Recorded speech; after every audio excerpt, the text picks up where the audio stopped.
จังหวัดแพร่ FM 91 MHz ให้ความรู้คู่ความสุขก่อนจะฟังสปอตนี้เราอยากให้คุณทำใจดีๆเชื่อไหมว่ามีประกันภัยที่คุ้มครองการเสียชีวิตสูญเสียอวัยวะหรือทุพพลภาพในราคาแค่หลักร้อย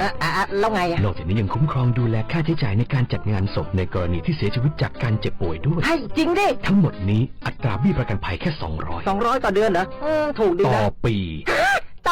อ้าวช็อกไปแล้วประกันภัย200ราคาถูกซื้อที่ไหนคุ้มครองเท่ากันรับเกิน100ให้ประกันภัย200กับคนที่คุณรักโดยสำนักงานคปภ.สายด่วนประกันภัย1186โรงพยาบาลชุมชนการแพทย์แผนไทยและการแพทย์ทางเลือกองค์การบริหารส่วนจังหวัดแพร่เปิดให้บริการดูแลสุขภาพนวดพอกอกนวดรักษาแผนไทย90นาทีนวดแผนไทยนวดเท้าประคบร้อนบรรเทาอาการปวดเมื่อยคลายกล้ามเนื้อข้อเข่าสมุนไพรรักษาข้อฝืดข้อเข่าเสื่อมข้อนิ้วข้อเท้าลดอาการปวดด้วยสมุนไพรเปิดให้บริการในทุกวันจันทร์อบไอน้ำสมุนไพรรักษาระบบทางเดินหายใจกระตุ้นการไหลเวียนของโลหิตลดการปวดเมื่อยกล้ามเนื้อขับน้ำข่าวปลาแม่หลังคลอดเปิดให้บริการในทุกวันอังคารบรรเทาอาการปวดเมื่อยคลายกล้ามเนื้อ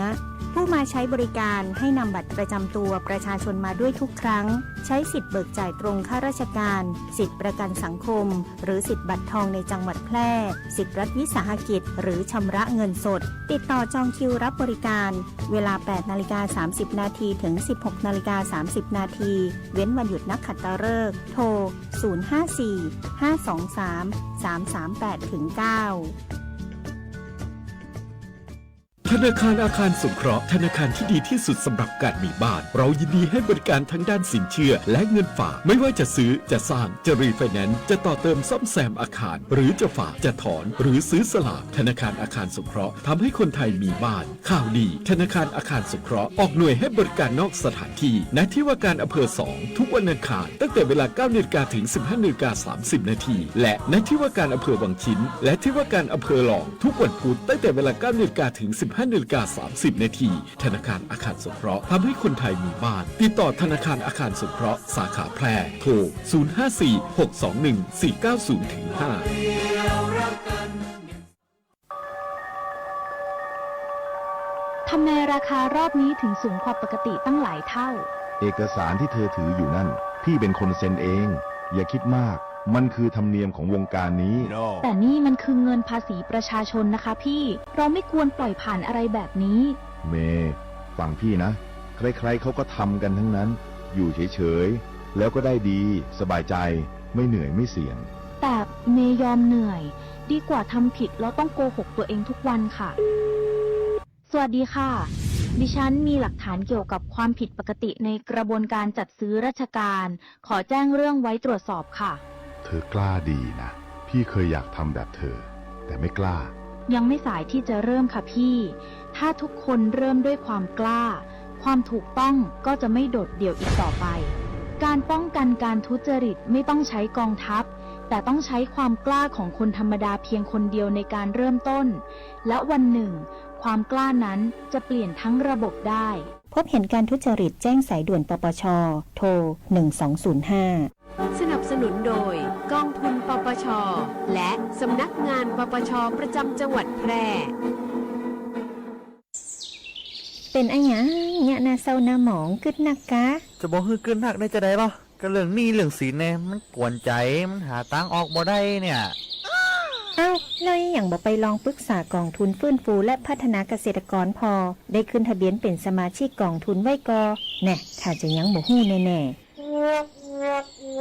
ก็ถ้าเป็นสมาชิกแล้วมีหนี้ในระบบเกี่ยวกับการเกษตรก็สามารถยื่นขอขึ้นทะเบียนหนี้กับสำนักงานกองทุนฟื้นฟูและพัฒนาเกษตรกรสาขาแปรได้เขาจะให้คำปรึกษาแล้วก็ช่วยแก้ไขปัญหาหนี้สินของเกษตรกรด้วยนะโอ้มันมีจีอี้ตัวอีมีเหมือนกันนะเฮาไปสมัครเข้าองค์กรหรือจัดตั้งกลุ่มใหม่รวมกันบ่น้อยกว่า50คนก็ได้แล้วก็ไปขอรายละเอียดยื่นเสนอแผนและโครงการเพื่อฟื้นฟูและพัฒนาอาชีพของเฮา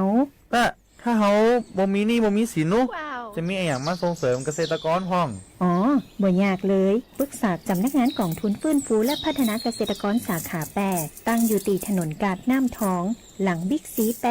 ตำบลนาจักอำเภอเมืองแปรจังหวัดแปรโทร 054-534-381 เกษตรกรติดไปติดต่อบ่ได้เสียการใช้จ่ายใดๆทั้งสิ้นเด้อ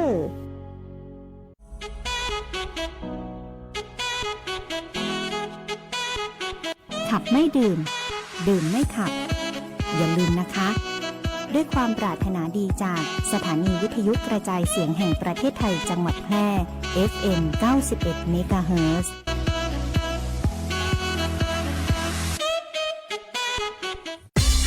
คุณกำลังฟัง FM 91 เมกะเฮิรตซ์ สวท แพร่ ให้ความรู้คู่ความสุข ที่นี่สถานีวิทยุกระจายเสียงแห่งประเทศไทยจังหวัดแพร่ส่งกระจายเสียงด้วยระบบ FM สเตอริโอมัลติเพล็กซ์ความถี่ 91 เมกะเฮิรตซ์ จากนี้ไปติดตามรับฟังรายการแพร่สารฝันพลังใจโดยเครือข่ายดีเจคนพิการ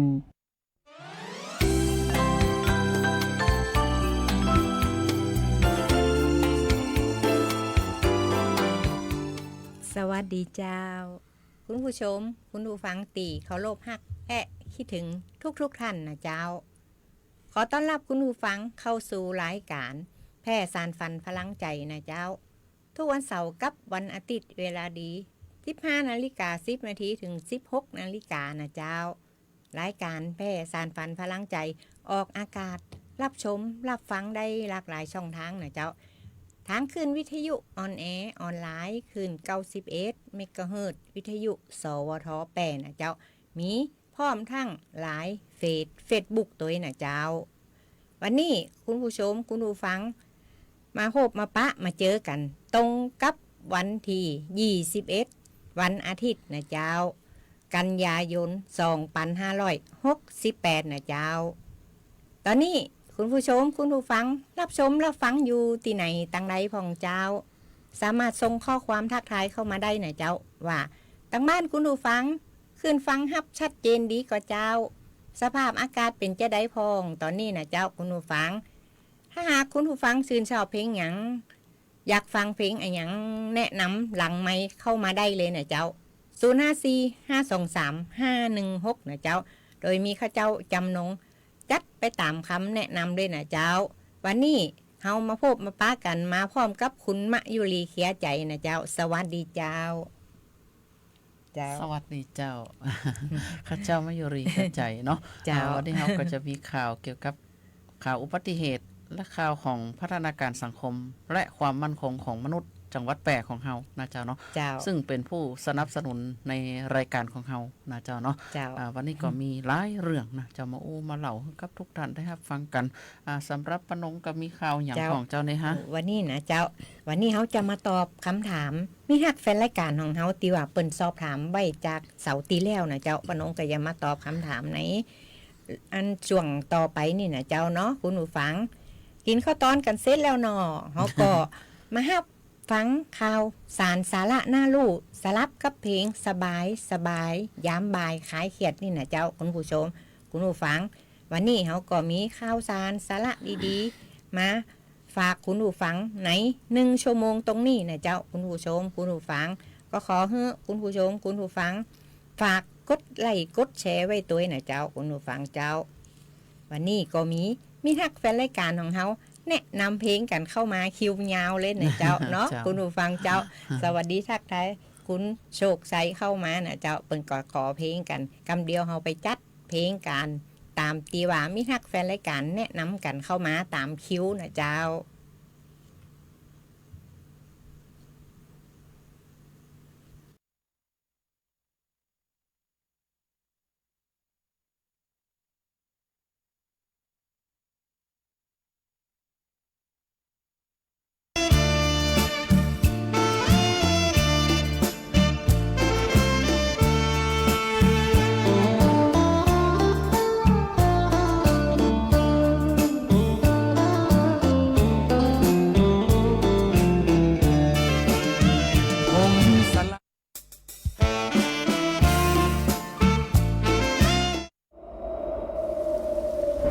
สภาพอากาศ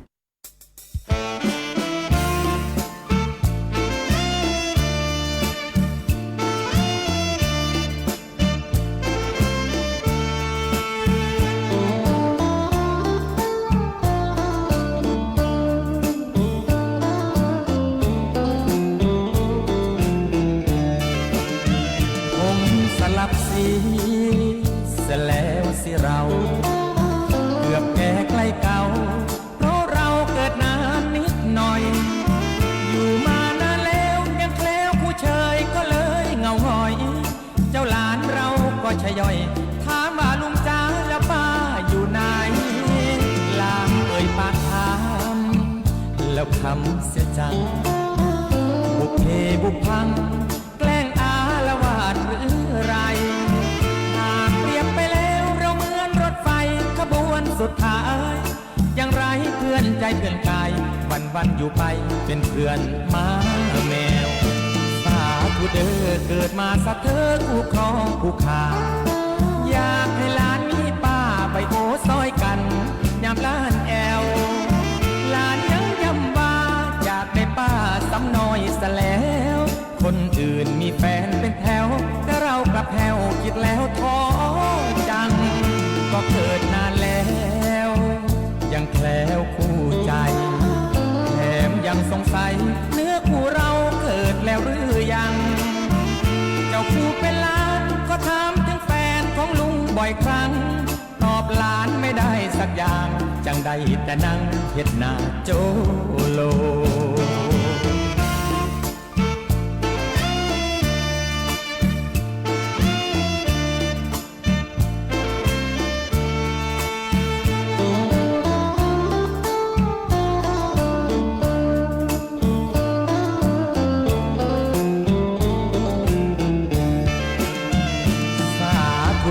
เกิดมาสักเธอคู่ครองคู่ขาอยากให้หลานมีป้าใบโอซอยกันยามล้านแอวหลานยังย้ำว่าอยากได้ป้าซ้ำน้อยซะแล้วคนอื่นมีแฟนเป็นแถวแต่เรากลับแผ่วคิดแล้วท้อจังก็เกิดนานแล้วยังแคล้วคู่ใจแถมยังสงสัยเนื้อคู่เราเกิดแล้วหรือยัง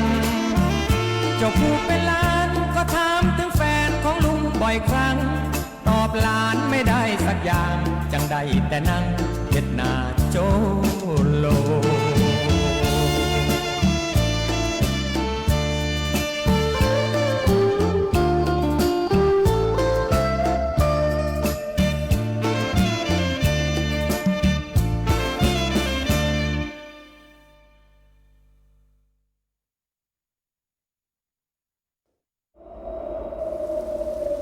จากสภาพอากาศที่แปรปรวนทำให้เกิดภัยพิบัติต่างๆทางธรรมชาติเพื่อเตรียมความพร้อมรับมือกับสถานการณ์ที่อาจจะเกิดขึ้นประชาชนควรเฝ้าระวังติดตามข้อมูลข่าวสารจากหน่วยงานภาครัฐที่เชื่อถือได้ดูแลตนเองและบุคคลในครอบครัวต้องการความช่วยเหลือด่วนแจ้งเหตุมาที่กองอำนวยการป้องกันและบรรเทาสาธารณภัยจังหวัดแพร่โทร 054-533-680 หรือสายด่วนปพ 1784ส่วนราชการที่เกี่ยวข้องอำเภอองค์กรปกครองส่วนท้องถิ่นในจังหวัดแพร่พร้อมเข้าให้การช่วยเหลือทันที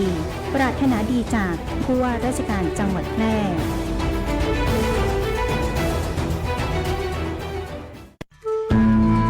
ข่าวสารหน้าหู้อู้ม่วนจวนฟังในช่วงอู้ข่าวเล่าสู่กันฟังเจ้ากลับเข้ามาสู่ช่วงอู้ข่าวเล่าสู่กันฟังนะจะจบไปแล้วเนาะลุงขาดป้า มีหลักแฟนรายการจากทางบ้านโตนบ้าน แนะนำเข้ามานะเจ้าเนาะขอบพระคุณจัดนักจัดหลายนะที่ส่งกำลังใจมาให้เฮา2คนนะเจ้า ช่วงแรกนี่เดี๋ยวก็จะมาอู้เกี่ยวกับข่าวอุบัติเหตุนะเจ้าเนาะอุบัติเหตุนี่เกิดขึ้นได้ทุกวินาทีถ้าหากว่าท่านบ่ป้องกันนะเจ้าเนาะอุบัติเหตุนี่ท่านป้องกันได้นะเจ้าเนาะอย่างเช่นว่าถ้าท่านจะขึ้นขับรถเมื่อใดเนี่ยท่านก็เช็คความพร้อมของรถของคนนะเจ้าเนาะความพร้อมของรถเนี่ยนะอย่างสมมติว่าไฟเลี้ยวไฟเบรกนี่นะเจ้าเนาะไฟเลี้ยวเนี่ยมันก็ เปรียบเสมือนว่าเขาห้องว่าแทนจิตใจของเขาเนี่ยจิตใจของเขาเนี่ยเขาจะเลี้ยวซ้ายเลี้ยวขวานะเจ้าเนาะไฟเลี้ยวก็เสมือนแทนดวงใจของเขาว่าเนี่ยจิตใจเขาเนี่ยเขาจะเลี้ยวซ้ายนะถ้าเขาจะเลี้ยวซ้ายปุ๊บเนี่ยเขาก็จะต้องตบไฟเลี้ยวซ้ายนะเจ้าเนาะเพื่อให้คนตั้งหน้าหรือตั้งหลังเขาได้หันนะเจ้าเนาะความได้หันความในใจของเขานะเจ้าเนาะถ้าหากว่าท่านจะขึ้นขับรถมาใดเนี่ยรถของท่านก็ต้องพร้อมทุกอย่างจะเป็นไฟเลี้ยวไฟเบรกหม้อน้ำหรือว่ายางล้มนะเจ้าเนาะท่านก็ต้องเตรียมความพร้อมทุกสิ่งทุกอย่างนะเจ้าเนาะแล้วคนล่ะก็ต้องเตรียมความพร้อมเช่นเดียวกันนะเจ้าเนาะก่อนที่ท่านจะขับรถเนี่ยกลางคืนท่านก็ต้องรับพักผ่อนให้เพียงพอนะเจ้าเนาะบ่ดื่มนะเจ้าเนาะบ่ดื่มถ้าหากว่าท่านดื่มหรือว่าท่านกินยาแก้แพ้เนี่ยจะทำให้ท่านไข้ลับนะเจ้าเนาะไข้ลับนะมันง่วงรับไปแล้วท่านก็จะเอาอย่างบ่ค่อยตันนะเจ้าเนาะถ้าหากว่าเกิดอุบัติเหตุขึ้นมาเนี่ยมันแค่เพียงเสี้ยววินาทีต่ออันนะเนาะบางคนบางท่านเนี่ยเกือบจะถึงบ้านละแค่20 เมตรเองนะเจ้าเนาะ20 เมตรเองนะท่านก็มาเกิดอุบัติเหตุนะเจ้าเนาะอย่างเช่นถ้าหากว่าท่านเจ็บต้องเนี่ยเนาะท่านเกือบจะถึงบ้านอยู่แล้วเนาะมีรายหนึ่งนะก็เจ็บต้องเนาะเกือบจะถึงบ้านแค่ช่วงเสาไฟเดียวเองเนาะก็ขับรถไปจนเสาไฟฟ้าเหียอีนะเจ้าเนาะเมื่อท่านจะขับรถปุ๊บเนี่ยท่านก็ต้องเตรียมเหมือนเจ้าอูเนี่ยเนาะแล้วก็การเดินข้ามถนนก็เช่นเดียวกันท่านก็ต้องดูก่อนนะเจ้าเนาะว่าเราจะต้องเดินทางมาหลายนะเจ้าทางมาหลายหรือว่าทางที่เปิ่นทำให้ข้ามนะเจ้าแล้วก็ก่อนที่ท่านจะข้ามถนนเนี่ยท่านก็มองซ้ายมองขวาก่อนนะเจ้าเนาะสำหรับรถก็ต้องชะลอจุดที่มีคนจะข้ามนะเจ้าเนาะท่านก็ต้องชะลอก่อนนะเจ้าเนาะหลายสิ่งหลายอย่างนะเจ้าเนาะท่านต้องเตรียมความพร้อมของพรบนะเจ้าเนาะวันหมดอายุของพรบเนี่ยท่านต้องดูให้ดีก่อนที่ท่านจะขึ้นครับนะเจ้าเนาะแล้วนะเจ้าเนาะทางร่วมทางแยกเนี่ยก็เช่นเดียวกันนะเจ้าเนาะก่อนที่ท่านจะออกไปนะท่านก็ต้องเลี้ยวซ้ายเลี้ยวขวาก่อนนะบางครั้งนะมันก็จะมีจุดวัดใจนะเจ้าเนาะจุดวัดใจท่านก็ชะลอก่อนนะเจ้าเนาะท่านจะพิคิดว่ามีแต่ท่านคนเดียวนะเจ้าเนาะทุกคนเขาถ้าคิดจะอี้มดเนี่ยนะเจ้าเนาะมันก็จะย่าให้ท่านเกิดอุบัติเหตุขึ้นมาได้นะเจ้าเนาะก็เพราะฉะนั้นก็ก่อนที่จะข้ามถนนนะท่านก็ต้องดูก่อนแล้วอีกอย่างหนึ่งนะเจ้าเนาะถ้าหากว่าท่านมีเกิดอุบัติเหตุหรือว่าเหตุฉุกเฉินเนี่ยโทรได้นะ1669นะเจ้าเนาะใจแล้วเจ้าแล้วสำหรับของป้านงมีอย่างหำพองนะเจ้าเนาะเจ้าวันนี้นะเฮาก็จะนำข่าวสารของผู้สนับสนุนรายการแพร่สานฝันพลังใจจากกองทุนพัฒนาส่งเสริมคุณภาพชีวิตคนพิการของจังหวัดแพร่ของพม.เฮาน่ะเจ้าที่ว่าเปิ้นได้ไปทำภารกิจปฏิบัติงานกันมาตลอดนะเจ้าตั้งแต่เปิ้นทำงานกันมาเฮาก็จะขออนุญาตหยิบยกมาที่เป็นประโยชน์ต่อคุณผู้ฟังนะเจ้าผู้พิการกับผู้สูงอายุนี่เปิ้นก็จะได้มีผู้ดูแลผู้อุปการะนะเจ้าพม.แปรของเฮานี่นะเจ้าพม.แปรเข้าร่วมในพิธีเปิดโครงการฝึกอบรมอาชีพการทำดอกไม้ประดิษฐ์และจัดดอกไม้ในงานต่างๆเพื่อแก่คนพิการผู้ดูแลคนพิการและผู้อุปการะคนพิการในพื้นที่จังหวัดแปรวันที่20 กันยายน 2568นางศิริวัลย์ปราศจากศัตรูสมาชิกสภาผู้แทนราษฎรแบบบัญชีรายชื่อเป็นประธานในพิธีเปิดโครงการฝึกอบรมอาชีพ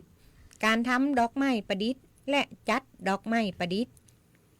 เพื่อแก่คนพิการและผู้ดูแลคนพิการหรือผู้อุปการะคนพิการเพื่อมีความรู้ความเข้าใจและได้พัฒนาความรู้ทักษะในอาชีพ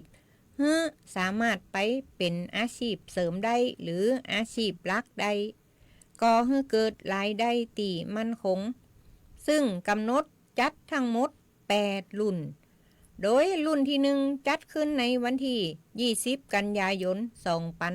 2568 ณศูนย์สตรีจังหวัดแปร่ตำบลจอแหอำเภอเมืองจังหวัดแปร่ในการนี้นางสาวโสภินสุวรรณหงษ์พัฒนาสังคมและความมั่นคงของมนุษย์จังหวัดแปร่มอบหมายให้นางสาวชุติมนต์แหลกเขาผู้อำนวยการศูนย์บริการคนพิการจังหวัดแปร่และเจ้าหน้าที่ศูนย์บริการคนพิการจังหวัดแปร่เข้าร่วมพิธีเปิดโครงการนี่ตัวนะเจ้าคุณผู้ฟังและนี่ก็คือภารกิจของพม.ที่เปิ้นมีเยอะแยะมากมายทุกวันเลยนะเจ้าคุณผู้ฟังแต่เฮาก็ขออนุญาตยิบยกมาประชาสัมพันธ์กันสักอย่าง2อย่างนะเจ้า เจ้า ก็คือพัฒนาการสังคมและความมั่นคงของมนุษย์จังหวัดแปร่ของเฮาเนี่ยก็เป็นผู้สนับสนุนรายการแพทย์สานฝันพลังใจของเฮานะเจ้าเนาะพม.แปร่เนี่ยจัดโครงการเสริมพลังสร้างอาชีพเพื่อคนพิการพึ่งพาตนเองจังหวัดแปร่ประจำปีงบประมาณ 2568 กิจกรรมทักษะอาชีพการผลิตน้ำพริกกากหมูและน้ำพริกกุ้งรุ่นที่3วันที่18กันยายน2568นางสาวโสภินสุวรรณหงษ์พัฒนาการสังคมและความมั่นคงของมนุษย์จังหวัดแปร่ได้มอบหมายให้นางสาวชุติมนต์แรกเข้าผู้อำนวยการศูนย์บริการคนพิการจังหวัดแปร่เป็นประธานเปิดโครงการเสริมพลังสร้างอาชีพเพื่อคนพิการพึ่งพาตนเองจังหวัดแปร่ประจำปีงบประมาณ 2568 กิจกรรมทักษะอาชีพการผลิตน้ำพริกกากหมูและน้ำพริกกุ้งซึ่งมีกำหนดจัดทั้งหมด3รุ่นนะโดยรุ่นที่3จัดขึ้นระหว่างวันที่18ถึง20กันยายน2568ณศูนย์บริการคนพิการจังหวัดแปร่ตำบลในเวียงอำเภอเมืองแปร่จังหวัดแปร่ภายในกิจกรรมมีทั้งภาคทฤษฎีและภาคปฏิบัติอาทิการบรรยายการบรรยายเรื่องภัยออนไลน์และการรู้เท่าทันสื่อดิจิทัลนะเพื่อความรู้และความเข้าใจป้องกันภัยจากเทคโนโลยีและการหลอกลวงภัยทางออนไลน์และข่าวปลอมนะเจ้าเฟกนิวเนาะจากสำนักสถิติจังหวัดและการฝึกอาชีพตั้งแต่การเตรียมวัตถุดิบการปรุงรสการบรรจุภาชนะรวมถึงการเรียนรู้การเก็บรักษาและแนวทางการจำหน่ายผลิตภัณฑ์น้ำพริกโครงการเนี่ยนะมีความสำคัญอย่างยิ่งในการเสริมสร้างศักยภาพของคนพิการและผู้ดูแลผู้พิการให้สามารถนำความรู้ไปใจต่อยอดสร้างรายได้อย่างมั่นคงและยั่งยืนอันจะนำไปสู่การมีคุณภาพชีวิตที่ดีและพึ่งพาตนเองได้อย่างแท้จริงนะเจ้าเนาะพัฒนาการสังคมและความมั่นคงของมนุษย์เนี่ยเพิ่นบอกว่าบ่ได้ทิ้งใครให้อยู่เบื้องหลังนะเจ้าเนาะอย่างเช่นคนพิการเฮาก็เช่นเดียวกันนะเพิ่นก็บ่ได้ทิ้งคนพิการของเฮาให้อยู่เบื้องหลังสมัยก่อนเนี่ยสมัยที่ว่า20กว่าปี30กว่าปีก่อนเนี่ยผู้พิการเนี่ยจะถูกทอดทิ้งนะเจ้าเนาะบ่มีอาชีพนะบัดเดี๋ยวเนี่ยผู้พิการของเฮาเนี่ยมีอาชีพที่มั่นคงถาวรนะเจ้าเนาะสามารถเลี้ยงดูตนเองได้และก็คนในครอบครัวได้เป็นอย่างดียิ่งนะเจ้าเนาะเจ้าช่วงนี้เดี๋ยวเราไปเบรกฟังเพลงกันกำเนาะเจ้าวันนี้มีทักแฟนรายการของเฮาหน้าฮักมากๆนะเจ้าแนะนำเพลงกันเข้ามาคิวยาวเลยนะเจ้าคุณผู้ฟังเดี๋ยวเราจัดไปตามคำแนะนำเลยเนาะไปหาฟังเพลงกันก่อนเจ้า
งหวัดแพร่ขอเชิญสร้างบารมีเสริมมงคลชีวิตตามเส้นทางท่องเที่ยวนมัสการพระธาตุพันปี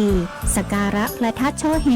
พระธาตุดอยเล็งพระธาตุสิงหอุตรนครพระธาตุสีชุมพระธาตุหลวงชัยช้างค้ำพระธาตุหัวควงพระธาตุปงสนุกพระธาตุพระร่วงพระธาตุปูแจพระธาตุแหลมลี่พระธาตุขวยปูพระธาตุจอมแจ้งพระธาตุเนื้อพระธาตุไหสร้อยและพระธาตุห้วยอ้อสายมูห้ามพลาดไปเคาะระฆังให้ดังระเบิดให้ชีวิตสุดบันเจิดปังปังปังสาธุเที่ยวแพร่เที่ยวสนุกได้ความสุขทุกฤดูคนแพร่นี้ใจงาม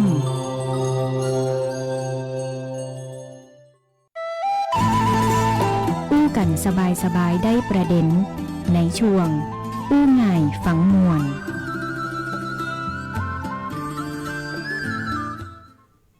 เจ้าจัดไปตามคำแนะนำแล้วเนาะ เจ้า นี่ถ้าเป็นรายการของเขาบ้านตาจ้างแนะนำเข้ามาน่ะเจ้าคุณผู้ฟังบังเอิญมันได้อ่ะ เจ้า จัดไปตามคำแนะนำแล้วเจ้า แฟนเพลงบ้านตาจ้างไอ้เนาะเจ้า ใจ เนาะ เนาะเพลงมนๆสบายๆ เจ้าเขาก็มาโอ้ถึง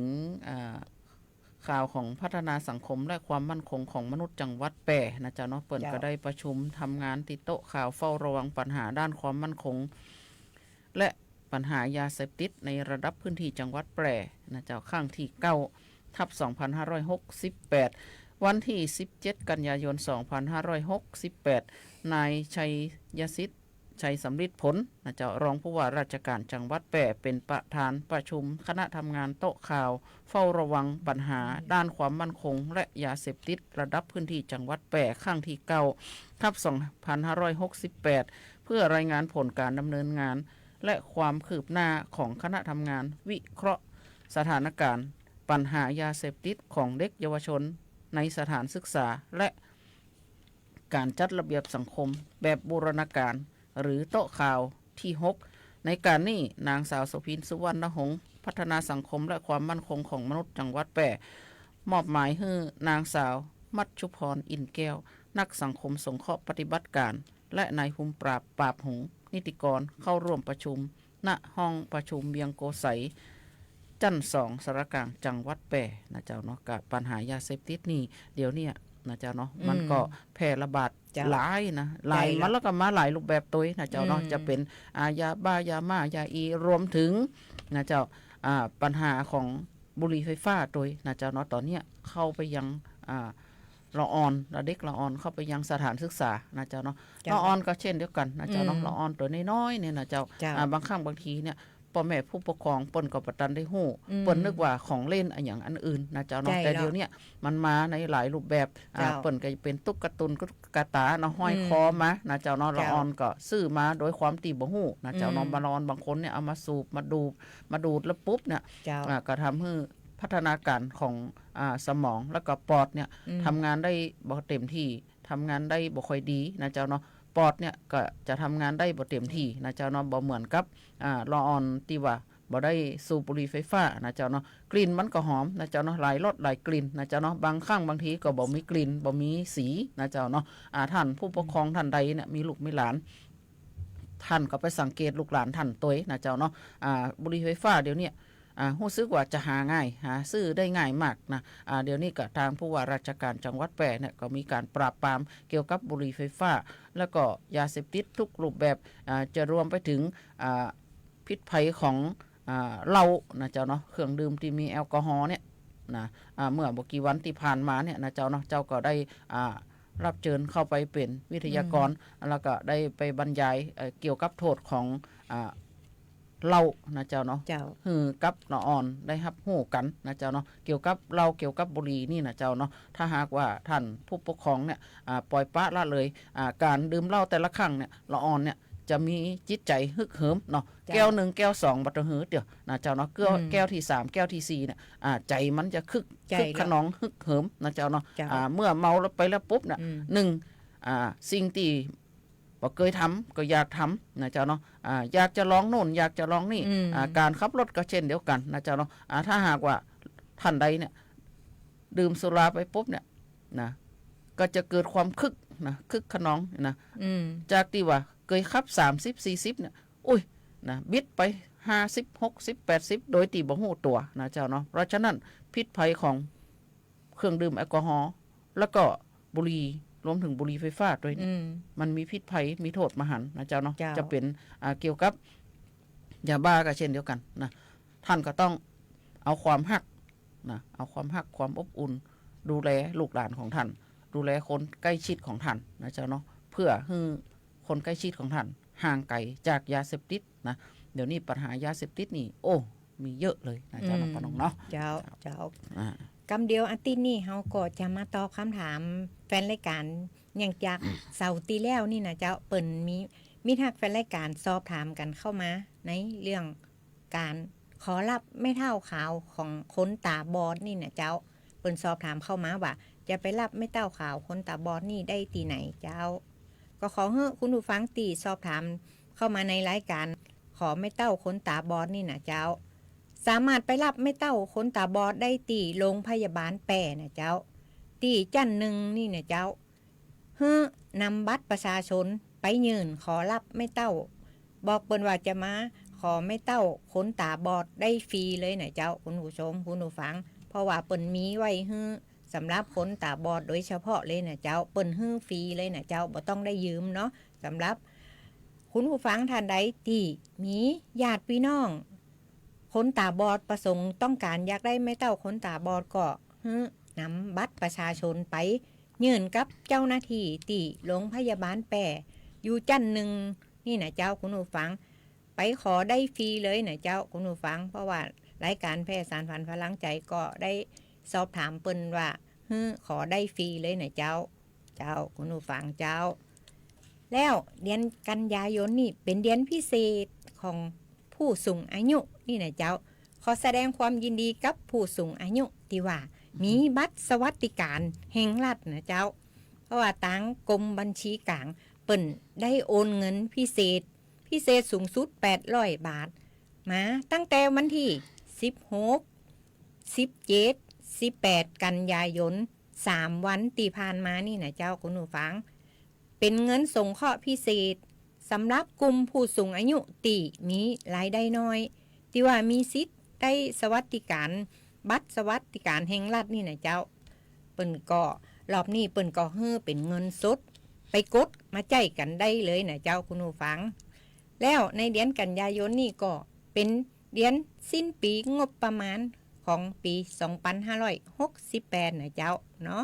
บางท่านเปิ้นก็จะเกษียณอายุราชการในเดือนกันยายนแหม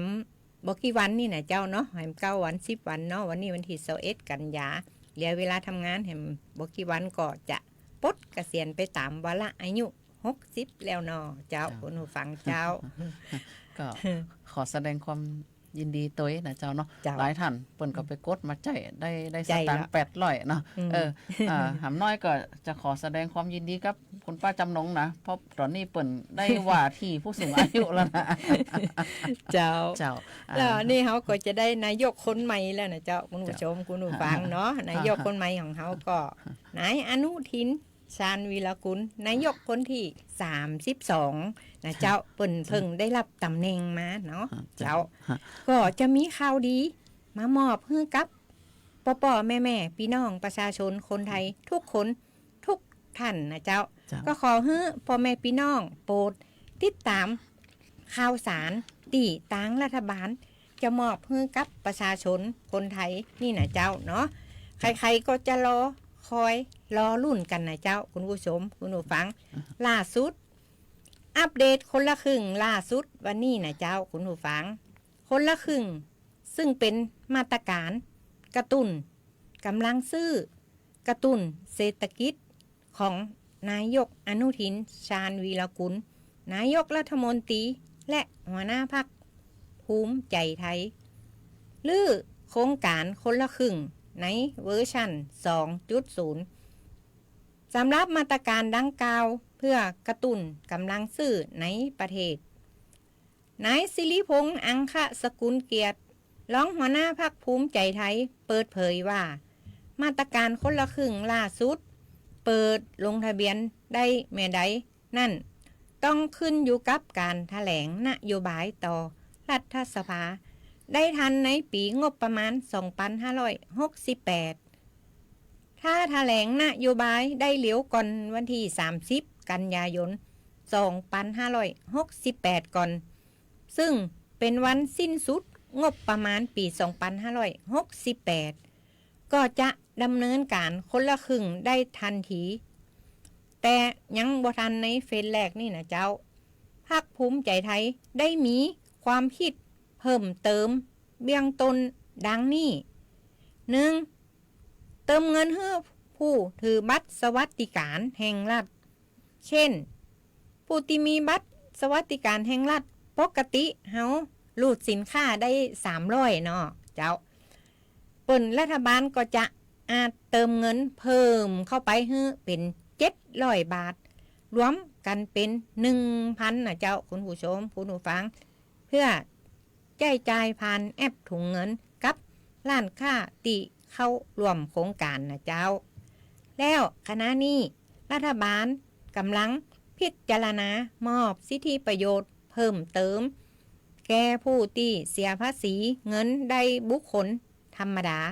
ในระบบภาษีเช่นอาจได้รับสิทธิ์ 1,200 บาทต่อคนแทน 1,000 บาทต่อคนแหมตัวนะเจ้าคุณผู้ฟังแล้วคุณสมบัติที่ได้รับสิทธิ์คนละครึ่ง 2,568 มีดังนี้ 1. มีบัตรประจำตัวประชาชนจำนวน13หลัก 2. สัญชาติไทย 3. มีอายุตั้งแต่18 ปีบริบูรณ์ขึ้นไปณวันที่ลงทะเบียนนะเจ้าแล้วเปิ้นก็จะขยายแผนอายุ16 ปีขึ้นไปก็สามารถลงทะเบียนได้ตัวนะเจ้าคุณผู้ชมคุณผู้ฟังคุณมายุรีเจ้า หมู่วัยรุ่นนี่เปิ้นก็จะได้เข้ารวมโครงการคนละครึ่งได้นะเจ้าเนาะอันนี้ก็ติดตามข่าวจากทางสวทของเฮานะเจ้าเนาะเราจะมีข่าวดีๆมาบอกให้กับทุกท่านนะเจ้าเนาะเจ้าช่องนี้เดี๋ยวเฮาไปเบรกฟังเพลงก่อนกันใจเหรอวันนี้คิวยาวเลยนะเจ้าคุณผู้ฟังมีฮักแฟนรายการของเฮาหน้าฮักมากๆขอเพลงกันเข้ามาจัดไปตามคำแนะนำเลยเนาะเจ้า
วิตวิถีใหม่ขับขี่อย่างปลอดภัยไร้อุบัติเหตุด้วยความปรารถนาดีจากสถานีวิทยุกระจายเสียงแห่งประเทศไทยจังหวัดแพร่ FM 91 เมกะเฮิรตซ์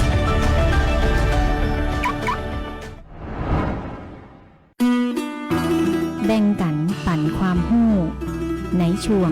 นานาสาระเจ้า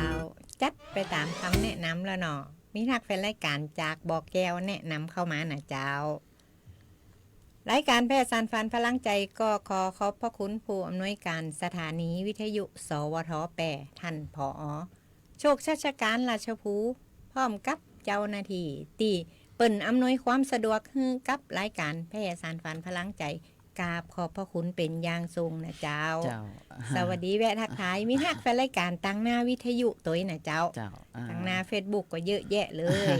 ขอทักทายแฟนรายการทางวิทยุนะเจ้าเนาะ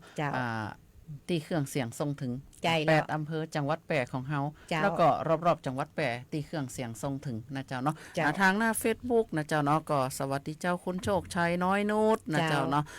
สวัสดีเจ้าคุณโชคชัยน้อยนุชสวัสดีเจ้าคุณปี้สุรีรัตน์สวัสดีเจ้าคุณการจนานะเจ้าเนาะสวัสดีเจ้าคุณปวีนานะเจ้าสวัสดีเจ้าคุณพัฒนาโพธิมูลสวัสดีเจ้าคุณส้มโอ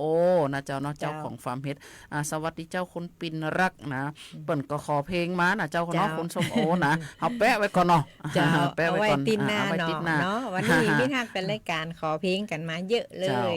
สวัสดีเจ้าคุณป้าอำพันธ์บ้านนาหลวงสวัสดีเจ้าคุณปี้รัชดาชัยยงนะเจ้าสวัสดีสวัสดีเจ้าคุณยุ้ยสวรักษ์นะเจ้าขอบคุณจัดนักจัดหลายตีทันเข้ามาติดตามรายการของเฮานะเจ้าเนาะมาถึงช่วงนานาสาระนะนานาสาระเนี่ยมันก็จะเกี่ยวกับสมุนไพรนะเจ้าเนาะสมุนไพรใกล้ตัวของเฮาเนี่ยบ่ยากเนาะใช่แล้วอันนี้เป็นยาเคลือบกระเพาะนะเจ้าเนาะเคลือบกระเพาะก็คือกล้วยเนาะกล้วยดิบกล้วยดิบเนี่ยกล้วยหำๆเนี่ยนะเจ้าเนาะท่านก็เอามานะเจ้าเนาะเอามาตากแห้งแล้วก็ท่านก็มาบดนะเจ้าเนาะอันนี้เป็นเขาห้องว่ายาเคลือบกระเพาะอาหารท่านใดที่เป็นเจ็บท้องนี่นะเจ้าเนาะเจ็บท้องนะก็ขอให้ท่านนะเจ้าเนาะเอาสมุนไพรตัวเนี้ยนะเป็นยายากับยาเคลือบกระเพาะอาหารนะเจ้าหาง่ายนะหาง่ายใกล้บ้านเฮาเนี่ยมีเปลือกปัดเตอนะเจ้าเนาะยิงช่วงเนี่ยกล้วยออกเยอะแยะนะเจ้าเนาะเจ้าก็เขาก็มาถึงส่งท้ายรายการของเฮาแล้วนะเจ้าเนาะหลายท่านหลายคนตีติดไว้ตีแปะเพลงไว้นะเจ้าเนาะ อย่างเช่นของคุณส้มโอเนี่ยนะเจ้าเนาะอาทิตย์หน้าก่อนเนาะอาทิตย์หน้าก่อยมาติดตามฟังของป้าอำพันธ์กับติดแปะไว้นะเจ้าเนาะ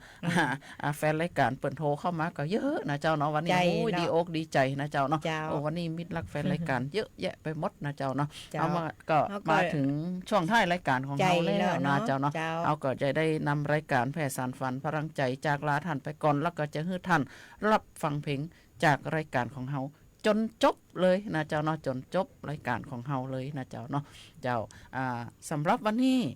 ข้าเจ้ามายุรีข้าใจข้าเจ้าจำนงชัยพงษ์พิทักษ์ต้องขอลาคุณผู้ฟังไปก่อนนะเจ้ากำเดียวเฮาจะมอบมินักแฟนรายการตีเปิ้นแนะนำเพลงกันเข้ามานะเจ้าเฮาไปหาฟังเพลง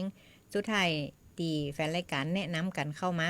วันนี้ต้องขอลาไปก่อนสวัสดีเจ้าสวัสดีเจ้า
สถานีวิทยุกระจาย